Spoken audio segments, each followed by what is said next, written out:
Bem-vindos ao terceiro programa da série sobre a voz. Hoje abordaremos o uso da voz no teatro musical. O maestro Marconi Araújo contou um pouco sobre sua experiência no teatro musical e falou sobre o mercado de trabalho no Brasil.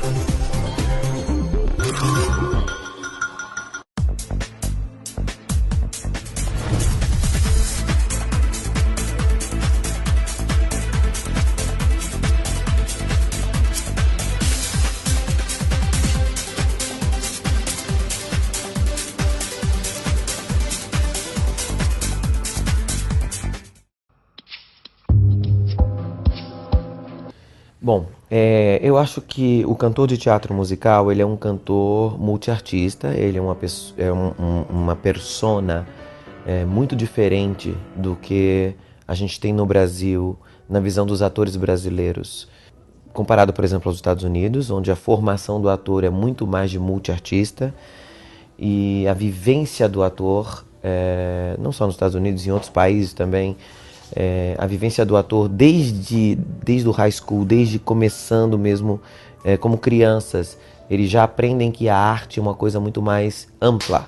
Então, o americano faz questão de... Eu sei porque quando eu estava estudando lá eu vi isso com os alunos de high school e até um pouco antes, que há uma preocupação muito grande dos professores de fazer com que os atores tenham uma concepção de atuação, de dança, de canto, como sendo uma coisa conjunta. Eles fazem desmonte de cenário, quando termina o espetáculo, eles lidam com a parte física do cenário.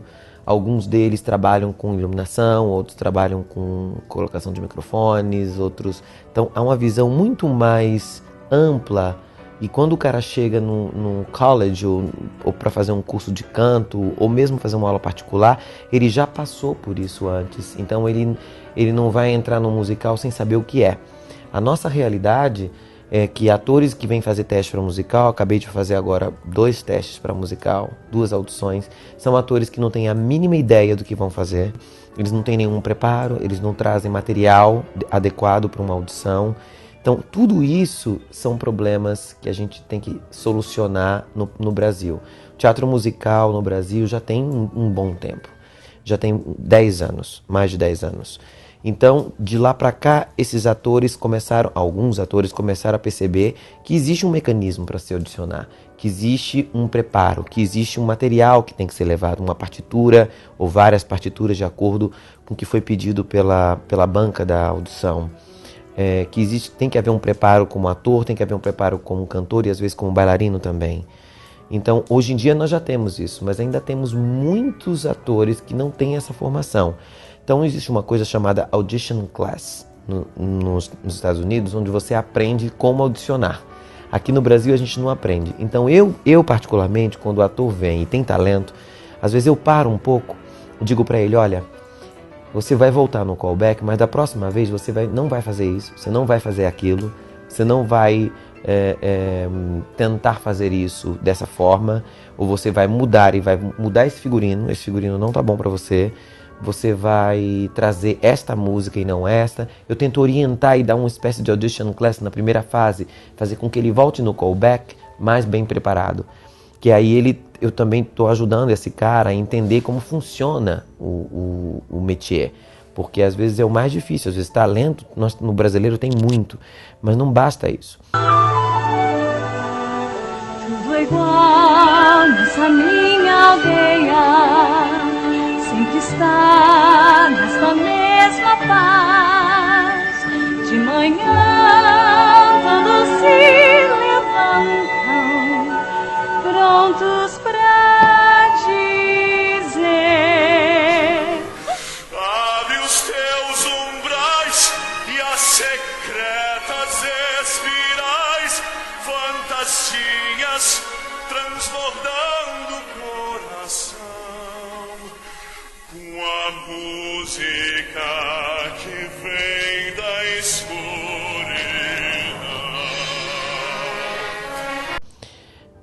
os diretores precisam saber também o que pedir desses atores. Nós também temos um pouco de falta de diretores de teatro musical, tanto diretores de cena quanto diretores musicais, que é muito específico. É um estilo muito específico que possui seu próprio caráter, possui seu próprio operacional, vamos dizer assim, e as pessoas não sabem muito bem como fazer. Então pega um teatro de prosa, põe música, diz que é musical, ou pega um show de rock e põe algumas linhas de texto e diz que é musical.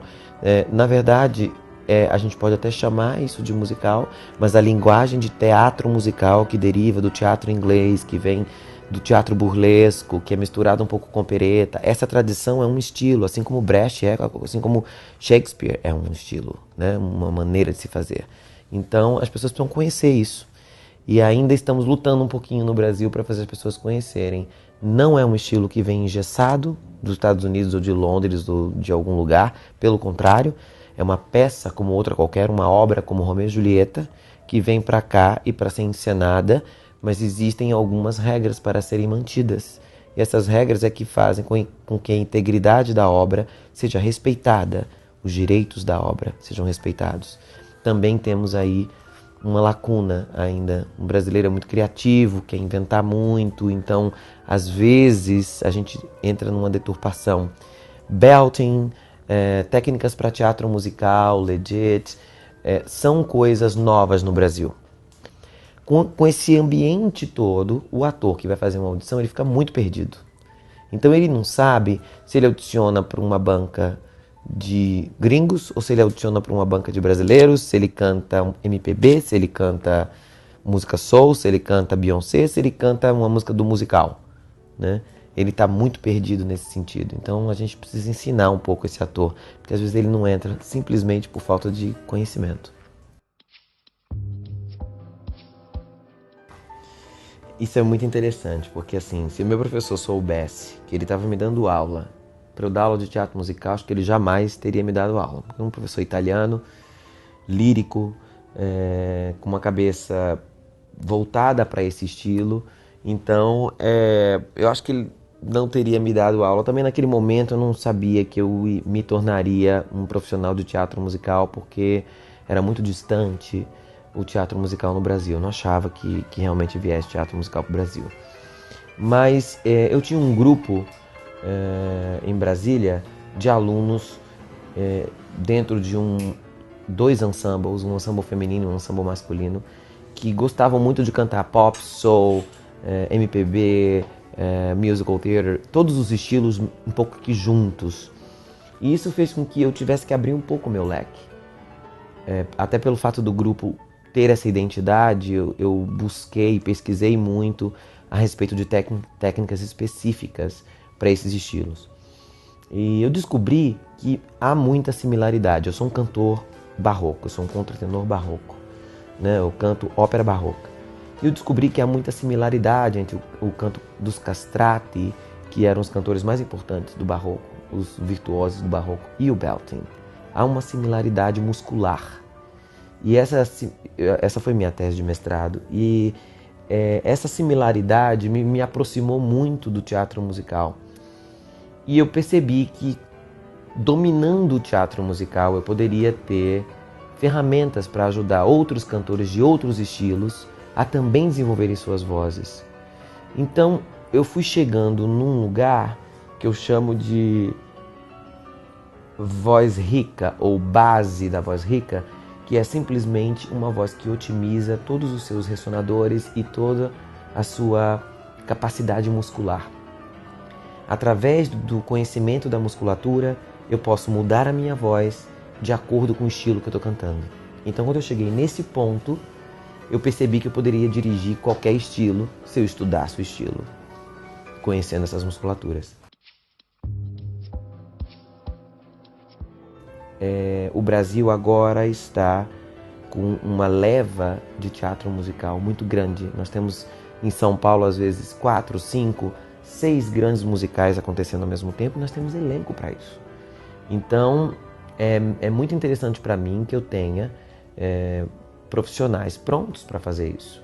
Quando nós fizemos Les Misérables, há 10 anos atrás, um pouquinho mais, um dos maiores produtores de teatro musical do mundo, que é o Cameron Mackintosh, perguntou para mim: por que você preparou pessoas para fazer teatro musical em Brasília quando você não tinha teatro musical no Brasil? Não faz sentido para mim. Como é que eu chego aqui com um musical meu e dos meus 12 protagonistas, 10 são seus alunos, e você preparou essas pessoas sem ter a mínima ideia de que eu viria para o Brasil? E a minha resposta para ele foi a seguinte: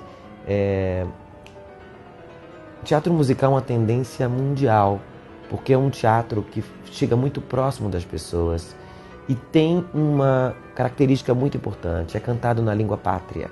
Tem uma conexão, uma catarse com a plateia muito forte, diferentemente de ópera, que no seu início era uma coisa muito popular e hoje é uma coisa um pouco mais elitizada. E eu falei para ele que eu achava que uma hora ou outra o Brasil ia entrar nesse circuito. E eu gostaria de ter pessoas prontas para poder entrar nesse mercado sem se machucar, sem tentar improvisar uma voz. E eu consegui.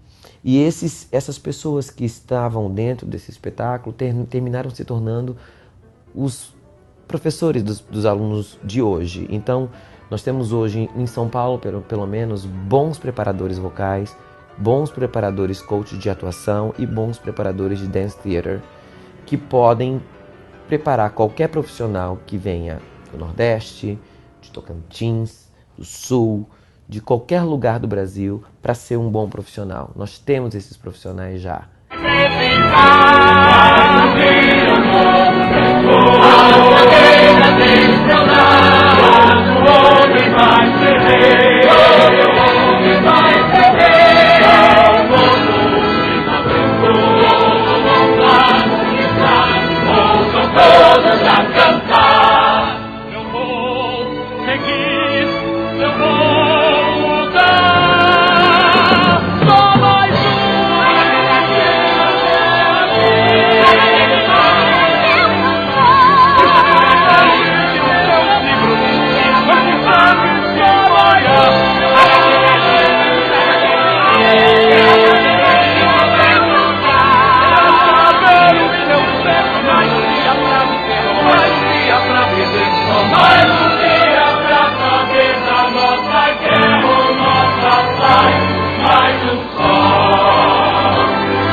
Fique ligado para o próximo episódio desta série aqui na TV Guia do Ator.